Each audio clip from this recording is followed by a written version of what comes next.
The horrific tragedy that struck Las Vegas 1 year ago this coming Monday will forever be etched in the mind of those survivors, first responders, volunteers, others who worked tirelessly following that senseless and cowardly act. Sports Director Chris Matthews joins us with more from the Golden Knights and how they rallied around their new home to help in any way possible. Chris? Well, thanks, guys. Yeah, the organization was put on a stage they never imagined, trying to follow the tragedy with an historic home game.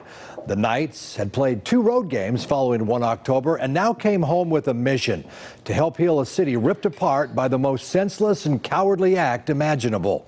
How the Knights helped this city heal will never be forgotten, from that special and sacred ceremony to the speech by Las Vegan Derek England and all that followed. General Manager George McPhee sat down to talk about that night and how proud he was of his team, the Las Vegas team, willing to provide a service in a community that was a brand new home to many of these players. They willingly, as did so many others, help establish the hashtag Vegas Strong.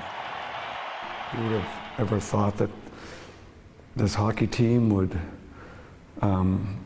become a big part of the community healing? We wanted to make sure that we got that ceremony right for this community, and we did. And I'll never forget those 58 seconds.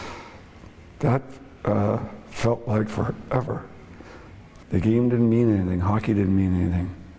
You know, we had a full house, and it was all about trying to help our community, trying to help our country. And we said from day one that this organization, we're embedded in this community now. We've come from different places, but we're here now. This is our home, and we're going to move heaven and earth to help. You know, some people will want to move on from October 1, will need to move on. We never will. We will always help, and we've done a lot of things that people know about, and our players have done a lot of things that sort of done offline and quietly, and you know, it wasn't coming up with a plan or anything. It was just the players said, what can we do?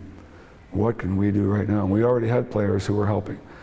You know, we had a coach who was driving a friend from hospital to hospital trying to find a daughter. It's devastating that one person can cause so much pain. But I think we all learned that some really beautiful things can come out of tragedy. You know, as bad as that was, more beautiful things took over. And the way this community came together, the way people looked after each other. We're proud of how we performed for this community last year and how we helped, and will continue to help in all kinds of different ways in this community, because that's part of our mission here, is to play some good hockey, but to do good where we can. Our players have a profile, and they'll use it to help. All right, we'll have more with our interview with McPhee. Some stories revealed to Channel 8 that will give you an appreciation, maybe a better appreciation, for their concern and care for Las Vegas. That's coming up tonight at 11 o'clock. And by the way, you know, George McPhee was also in Washington, D.C.